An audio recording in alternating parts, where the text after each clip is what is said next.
di rafetlu suma naataango yi nga xam ne ñoom ñoo fi ñëw ak suma kilifa yi nekk ci plateforme bi yëpp fii nii moo ñi nga xam ne ñoom ñoo bàyyi seen liggéey jógee ba bitim réew ñëw fii di gërëm alkaali di gërëm imam di rafetlu kàddu yu nga xam ne moom lañ fi dégg from imam ak Ndaw Baye Biram Diagne ak secrétaire général yëpp daal ku lim juum ñoom Burama Ibrahima Fanta Njanko Piaro Demba Modou Koka ak Kessi te ñun ñoo fi ñëw teewal di wax ci kaddu askan gi ñun ñooy wax ñun dañoo wax ci kaddu askan gi parce que ñun lépp lu ñoo wax dafa nekkal lu ñuy dundoo loolu moo ñu tax a jóg comme ni ngeen ko fi wax ngeen yëpp dañ ñëw rek pour jubante ñëwuñ pour yaaxa ñëwuñ pour ŋaaña kenn lu ñëpp bokka comme ni ko suma piraalu day waxee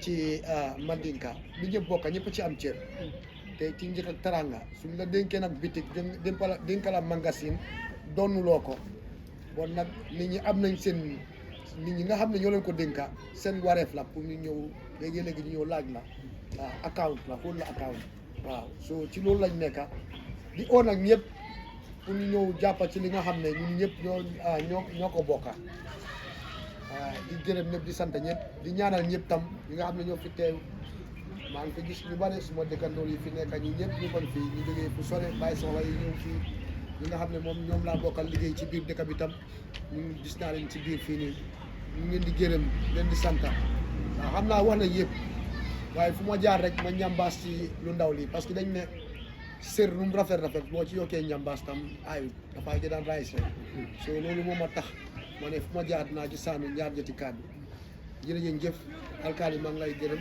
lay sant di ñaanal imam leen di ñaanal wér ak wér leen képp ku fi ñëw ak métit yaram yal na la yàlla faj di ñaanal ñëpp réew bi am jàmma wërsëg ji ubbeeku waaw ñu jógee bitim réew ñëwee fii yal nañ ñu ñëwee fii ci jàmma yal nañ jógee fii waat fii ci jàmma delluwaat ci jàmma ak seen njaboot ji fekk ci jàmma te yal na yàlla yokkal jàmma parce que xaalis dafa neex li ñoo def di ñaari at ak léegi executive members yi nekk fii am na ñu nga xam ne ñu fii am na ñu nga xam ne ñu fi teew waaye am na ñoo xam ne ñu ngi des bitim réew Alaaji Kijera mu ngi fa Mr Janko mu ngi fa Mr Yankuba Diop mu ngi fa ñu ngi am Modou Mari Gueye mu ngi fa ak kanaati comme naa ñooñu la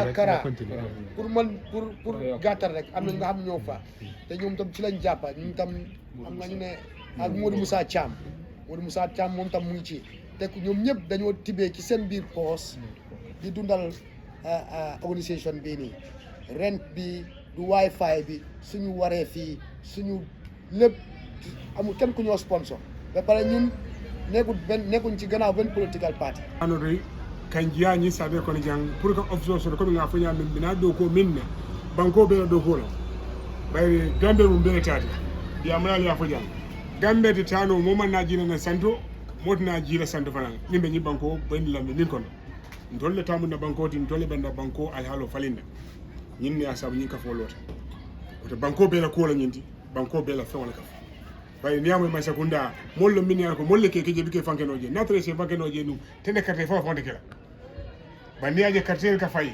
pour que dugos ka kadi mola e kanan kan woton tol min ke ko place on tolle sembo warte to banko be ko la ñinti ndombe banko do be kuma le ne dabula ñi ka fo la ko bayri iteta do fana mbi jana ka talo woton be ñinde min kala sidan woton ngaben ka kafunyo kan kaje ko wo fo min be kan fa kuma din tolle tamu akana tiga nin gamben ko be gambe je kon na property non comme na kodon ka mutane jibo kono nyaabe ika a garder pour bida fen sanda way kada matol sa wala nyi bida sana bidigo do ikela godo garder nyaana jibo ko nim banku dingo be banko muto nyaama nyim banko bitale bos italo nta do fana kata oto mbele den dal man ni kol dun ko be den defo min bele ka fo bele ke dabula yi fana oto gamben kol be ne dabula yi ka fo ko do kaje ko haminta minna na mol mi ya ko ka paras kala fela yana ne kondibo na kan fo min be wuli kala hidol min tani ko mala bagel kana ñoo fana je ko ñoo jawlo ñimban ko mbele dental nin nga ñooje ko ñoo jawlo ite kande je ko jawo nda fana keje ko jawo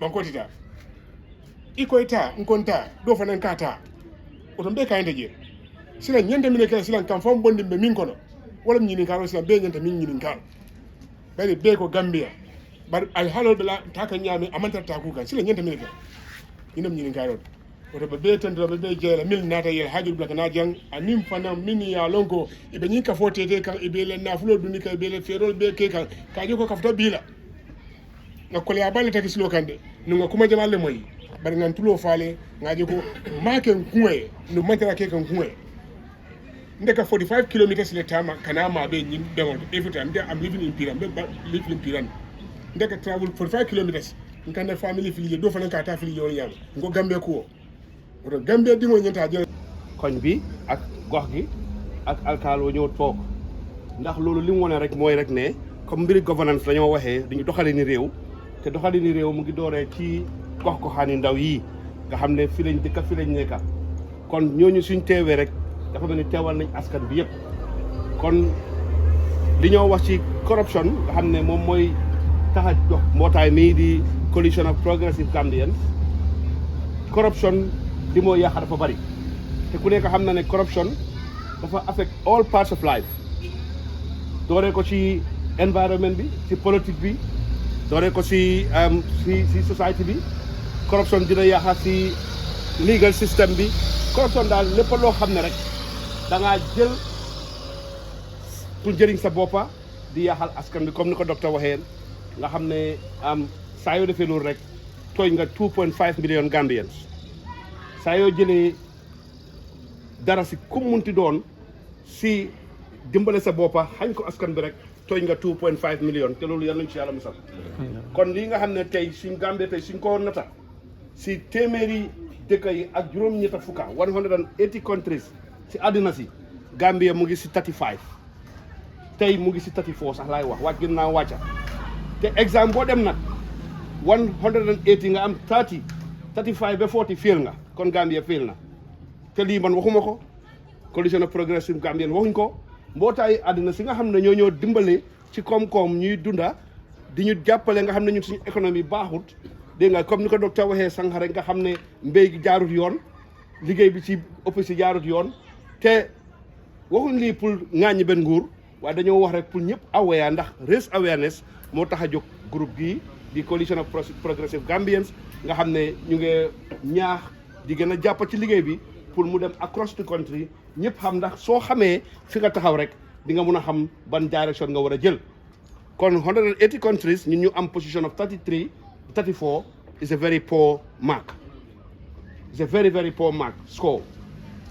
rax ci dool yi suñ xoolee lii nga xam ne moom ba tey ci am corruption si biir réew mi ni moo demee sikuñ si président sikuñ si ministre sikuñ si any official waaye li ñoo wax mooy képp koo xam ne da nga jël liggéey pour liggéeyal askan wi toog si place askan bi every day rek li nga war a seet mooy ndax yow liñ la jëlee liggéey ndax yaa ngi ko defal askan wi ndax réew mi bu demee kanam rek ñun doomi réew mi ñoo ko demalaat kanam kenn du jógee beneen réew ñoo yóbbu suñu réew kanam soo kenn ku si nekk si place bi nga xam ne yaa ngi koo maan mu ngi nekk under your purview maanaam si sa doole na nga ko doxal ni nga ko war a doxalee su ko defee askan bi yëpp jëriñoo loolu nag pour mu am foog ñuy waxante digga ñu honest to each other te yàlla tax ndax dika boo xam ne dañ ne ñun ñëpp su ma eboon ne fii ñëpp a gëm dara soo nekkul christian de muslim ka te ñëpp loolu dafa miin ne 98% of this country population am na nit gëm nañ dunda gëm nañ dee gëm nañ alaxira gëm nañ day of judgment muy christian bi di muslim bi kon loolu nag ñun ñoo fi war a gën a rafet nekkin ñoo fi war a gën a rafet dundin ñoo fi war a gën a rafet ni ñoo doxalee suñu réew kon li ma wax rek mooy ñi ñoo déglu ci biti muy doone ko ci kër gu mag gi muy State House ba ca garden ba na képp ku nekk takk sa ndiga ñu liggéeyal suñu réew liggéeyal ko xale yi si ñëw génération bi ñëw ndax xale yi nga xam ne tey ñun li ñoo liggéey tey xëy na sax ñun duñ ko fekkee waaye suñ jarbaatee ak suñ sët yi ak suñ sëtitaal yi ñëw ñoo ñu tax di yëngu te loolu dafa am solo ndax tubaab bi tey fi ñu toll ku nekk xam ne ne ñaari téeméeri ak si gannaaw ak luy bon yi ñu def si àddina si yëpp tey ñoom seen njaboot ñu ngay jëriñoo kon ñun foog ñu góorgóorlu liggéeyal suñu boppa pour suñu njaboot jëriñoo kon maa ngi am foofu du ma guddal wax ji di kontaan rek once again si invitation bi ak teewaay bi ak nit ñi nga xam ne ñaari attaques yi ñu ngi communiquer te mosu ñoo gisee so amuñ daal luñ gën a mun a kontaane suñ amoon nuñ ko mun a waxee sax wax ko waaye kontaan nañ lool si commencement bi te bari la tamit li ñu ko waxee rek barkele moo ko gën kon yal na yàlla def barke si liggéey bi yal na yàlla def li nga xam ne moom lañ mébét si réew mi yàlla defal ñu ko te mun nañ ko incha allahu comme ni ko imaam waxee sànq rek jàppoo déggoo àndoo rek mooy yóbbu mbir mi kanam wasalaam. We are confused and ignorant. How can I be a Muslim, go to a court, normal court, they bring a Quran and say, here, swear. I swear, but the judgment is good based on an English law. Tell me the truth where it is. If a Christian is okay, because that law, the British law or English law, was made from what was gathered from Christianity, Catholic Church or the Protestant Church. But the Quran, the court, Muslim court is only Sharia. I'm not advocating for Sharia, but we have Sharia in the Gambia in a sense because we have the Qadi. So if you are Muslim and you go to court, they put the Quran and say, so I say, okay, I swear, but I go to the Qadi to make my judgment. You see, we are following the Europeans blindly. I ask a question. How many people know here that groundnut is not Gambian? Groundnut is not Gambian. It's a long story, but I can say it. Groundnut was introduced here when the Europeans realized they need oil. They need oil because they have industrial revolution. We never got there because they destroyed our society. They destroyed our system. So we never got to have that industrial revolution. Then what happened? They didn't oil, they have olive trees. Olive don't produce in 1 year, in maybe 5 years before you get olive. Groundnuts, you grow it in 3-4 months, they have oil. They went to Bolivia after taking the slaves to Bolivia, to America, to whatever, and say, hey, yes, groundnuts. Now we don't need more slaves. Let's take these groundnuts to Gambia, Senegal, and West Africa and tell them grow groundnuts if you want to have our currency. Because in our currency, you can buy a watch, you can buy a mirror, you can buy a gun, you can buy alcohol, you can buy anything, bicycle, anything you want. And that's the only way you can buy it. Say, our grandfathers say, okay, so let's grow more rice. So let's grow groundnuts. Then our eyes were sealed, our mouths closed, and then what happened? You see, as we speak, our enemies are already, I'm not talking about African enemies, I'm talking about our European enemies. When I say European, I don't mean a European wife or European girlfriend or European husband. No, I'm talking about the institution. Institutionalized racism is there. It's there. It can't be denied. Europeans know if Africa developed, they are dead.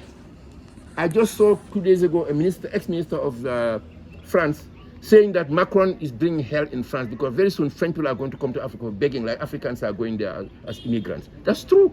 Because France was getting 600 million euros every year from Africa. 600 million euros since 1960 or 1958. Why? They say, oh, we took Africa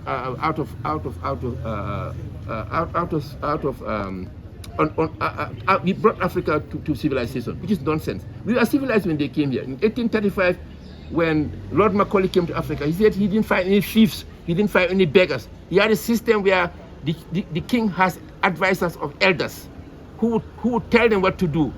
Europe, they didn't have that at that time. You know, they had other institutions.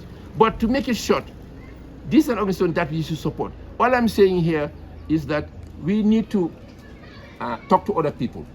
I know what I've said here, most of you already know. But to come back to what I was saying about these groundnuts, because I'm sure people are interested.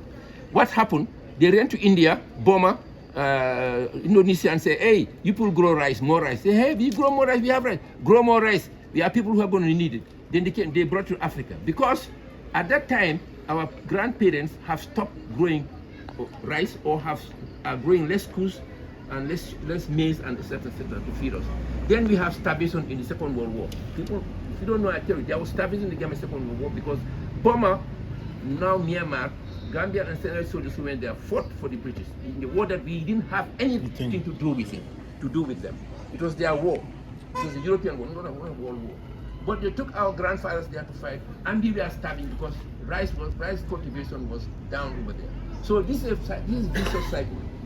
We are lucky that COVID came and went. If COVID was worst in Asia, we would be starving because all rice comes from there except a few from America.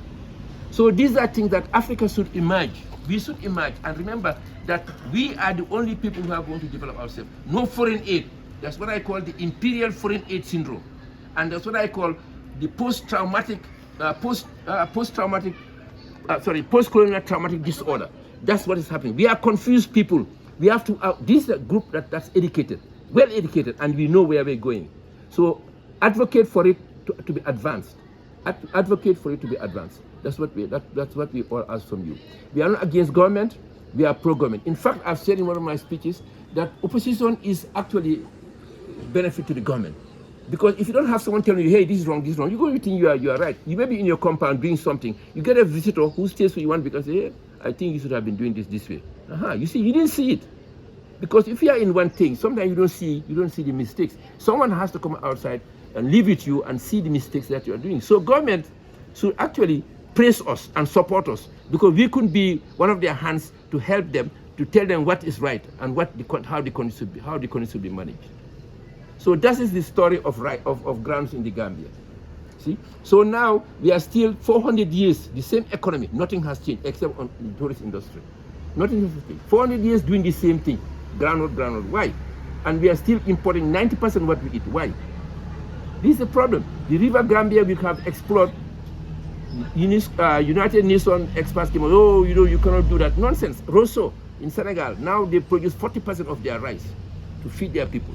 We have a mighty river. The Gambia and Senegal could have been one country. Today would be a different country. Since then, if we had come to our economy put together, Africa needs one currency, one economy, one social structure. We are socialist people. In Europe, you're old, your father is old, your mother is old, they take you to nursing home. Africa, we keep you in our home. We are socialist people. So socialism shouldn't make anyone to be afraid of. I'm not saying this is a socialist group, but I'm just going a little out of what I should talk about. But sometimes this happens to me. But please, those who are here, advocate for this group to expand. So we are the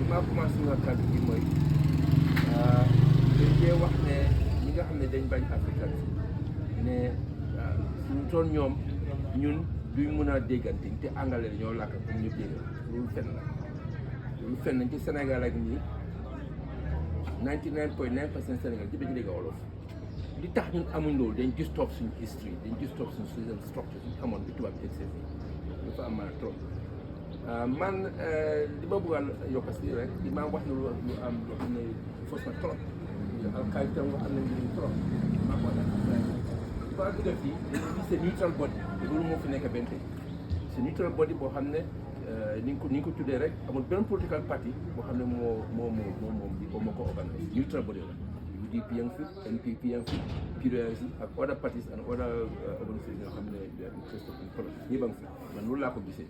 kon nañ ko maintenir noonu li alkaali wax ak imaam am na njëriñ organisation bi jóguñ pour daaneel nguur dañ jóg pour teg ñi si dëgga corruption nepotisme mooy yaaxal dëkk loolu ñëpp dañ ko war a xam so I go back to speaking English. Corruption and nepotism is what destroys the country. What every nation should do, especially we Africans, we should elect leaders who are not corrupt and not corruptible. And corruption is wide. Corruption la. Because there is a reason lu tax ngay wax nga wax li dañu àtte la génn si bi nga d'accord loolu corruption. Okay. Corruption bari na façon. Liñ gën a gis mooy policeman bi tax nga leen jël xaalis waaye ñuy table bi moo ëpp te dañ xam ne ñun ñu ne sëriñ lañ we are saying we are Muslims and Christians.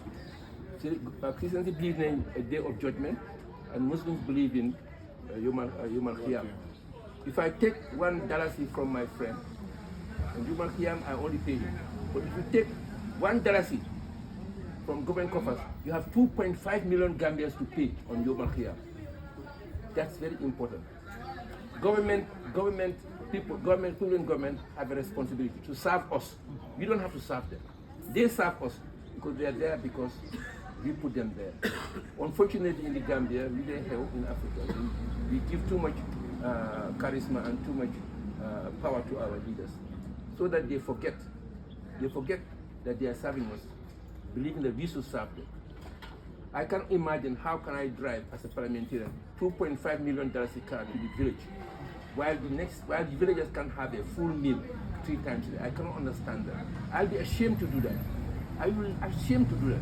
I cannot understand how when a politician was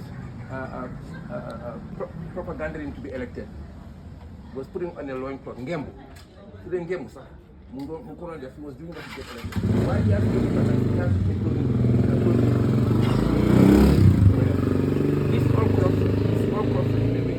I can understand why a retired president, God forbid we have 3 retired presidents, will be broke. The country will be broke. With all the facilities, all the things put in place. I can understand how after fighting 2016 to get the dictator out, while we have a government, I'm not criticizing the government, just saying it could have been any government. What we wanted, we didn't get it, and we are not getting it.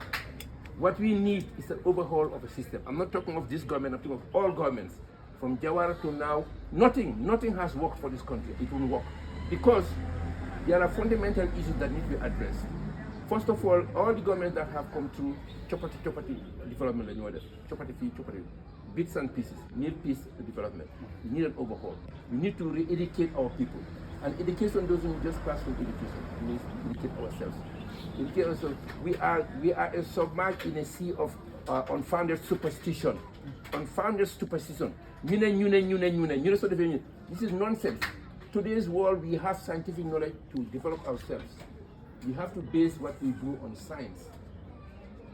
Alhamdulillah, you can base it on Islam or Christianity according to the Bible or to the Quran. Why you cannot base our development or our personal development individually on yuna. I'm saying this because in my practice in medicine, it's heartbreaking. It's heartbreaking that people come to Ngela Moduga. I have air in my leg. Why in your leg you have flesh, bone, and blood? How could air be in your leg? These things have been believed by Europeans. I tell you a story. This is not a history. 500 years ago in Europe, and it was ordained by the king, King Edward VIII, I think it was, who had killed 8 wives. 8, he killed them all because they disobeyed him. He ordained the church that anyone that's labeled as a witch, they put a bonfire, tiller, take for several tala, jigen, a witch. But when science came and proved that there is a problem with women after menopause, then now there is a problem. Not all women have that problem, but most women, some go through this menopause. Menopause is when you stop having children. When you see your period, the body changes. The human body is a chemical factory, full of chemistry. So when there is an abrupt change like that, it's transition from 2 to 3. It's only 10 years. It creates a confusion. You sit with a wife who's 45, 50 years old, it's hot, while you're saying it's cold. It's not normal. And if you touch her, it's cold. You see, those things are things that we need to educate our people. You don't understand bacteria, you don't understand virus, you don't understand fungus, you don't understand parasite, but you understand spirits in a way that we don't even see them. I say, if we believe in devils, and if devils are seeing us, we don't see them, we will have exterminated from this world if we are bad. So let's get away from superstition. Let's take this organization a step further. All right? We are here, as rightfully said, to put government in trap. Whether this government or any other government, we are here to tell the facts. And the facts are clear. The facts are clear. If the government or any government wants to take this country out of its doldrums, can subsidize and couldn't do it to make sure a bag of rice is less than $500, wallahi we can. We can, but we are not doing it because we have misplaced priorities. If the government could make a liter of petrol to be $50, the country will be cheap, very cheap. But we have misplaced priorities. Another important factor that I really want to talk about, our judiciary. You tell me, it's mind-blowing. I say it, and I say it in this way. We are people who are... No advice to engage in dialogue. So lola temine xamna ne sax sama boy waaw dina xamna ne sa ñun ci loolu lañ nekk waaye ba léegi alkaali dina ko gën a digalal tamit ne ñun ci loolu lañ nekk recently sax bind nañ comme draft constitution bi ñun dañ ci dee waxtaan suñ bokk bu baax bi duut ndaw constitutionnaliste la xam na ko bu baax ñu ngi liggéey ak moom dimanche bu nekk di waxtaan bi ci loi di xool 1997 constitution bi lu wax ak 2020 draft constitution bi saani lu wax loolu ñun dañ ci dee waxtaan trop waaye ba léegi alkaali dinaa ñëw si portion bi nga xam ne ñu raise nañ ko dina nañ suñu recommendation jox nañ ko ministre bi dem nañ si parlement bi tamit jox nañ leen ko comme luwaar yi ñëw naka dañ ko wécci moo tax yow bi toog fii nekk alkaali ñu ngi laa gërëm di la sant si sa déglu because am na yeneen dëkk yu nga xam ne su fekkoon ne toogoon nañ fa alkaali bi du fa nangoo ñëw because su gisee corruption te xam ne alali dëkk bi nguur gi li si ëppa ñoo ko dee doxal bon ñun duñ mun a bàyyi nguur gi pour wax ko ne lii nga war a def oo lii nga def jaaduwut bon alkaali bi dina ragal pour ñëw taxaw fa moo tax draft constitution bi dafa ne alkaali bi village elders ñoo ko war a recommend suñ ko recommandé dafa war a dem si like minister of local government bi kooku moo koy yóbbu si parlement bi MPC majority bi dañ war a vote ñu nangu ko te suñ ko nangoo alkaali bi tamit suñ ko daaxa bon alkaali bi dafa war a dugal si lu nga xam ne du yoon te dañ ko si war a téye te am na service commission bu nga xam ne moo war a gëstu loolu su fekkee ne alkaali bi sax dafa am luñ ko tuumal lu nga xam ne yëfi dinga la so service commission boobu suñ defee seen liggéey bi gis ne luñ tuumal alkaali bi dinga la den dinañ bind recommandation su fekkee dañ gis ne alkaali bi dañ ko war a daaxa dañoo bind recommandation si président bi won ko ne alkaali bi dañ ko war a daaxa te suñ ko daaxee bon dañ ko war a prosecutor because dafa mel ni am na li nga xam ne ñuy def li ci yoon so ñu gis ne li am na solo trop pour alkaali yi ak CFO yi ak lii nga xam ne ñoom la président bi dee appoint muy independent institution si président bi moo dee appoint ñi fa nekk yëpp so nga gis ne ñii yëpp dinañ mun a yéene pour liggéey parce que liñ jàng dañ gis ne président bi doole yi ñu jox ko moo tax alkaali o ngay liggéey IEC o nga nekk office of IT ñooñu yëpp président bi moo leen dee taal so mu mel ni soo àndut ak moom li mu bugga o yow nga dem taxaw fu nga xam ne yow dëgg ngay wax dëgg boobu keneen yoolee ko dem wax lu nga xam ne yow waxuloo ko o defuloo ko comme ne li mu wax bi yëpp si gàttal mooy yow ànduloo président bi da nga àndaa ñi nga xam ne président bi lañ bugg a daaneel nguuram te fekk loolu amut mu mel ni benn noppa la dégga du oo alkaali du oo office IG du oo IEC du oo ñooñu pour toog waxtaan ak ñoom pour xam ne li ñoo wax dëgg la waaye seetaane ñëw na wax ko dara ñu ñëw daaxala mu mel ni loolu di yoon soo ñu gis ne loolu mi ngi am di am soo léegi liñ mën a génnee si lii mooy loi bi lañ war a wécci soo moo tax ñun dialogue bi nga wax def nañ ko bu yàggut te na amuñu woon fii leeta si waaye suñ ko amoon dinañ ko siyaar yow nga gis liñ bëgg a binda te yëpp dañ ko dee binda si yar ak teegin comme lu sii di waxee liñ binda dañ ko dee indi si exécutif bi ñun yëpp ñu jàng ko ñu xool pour yëpp mu am yar ak teegin ñu xam ne ñun lii lañ yaakaar ni moo mën a yóbbu dëkk bi si kanam te loolu yëfi alkaali yi wax nañ ko liñ leen a jëlee liñ leen a daaxee dañ yaakaar ne du yoon am na ñu nga xam ne defuñ dara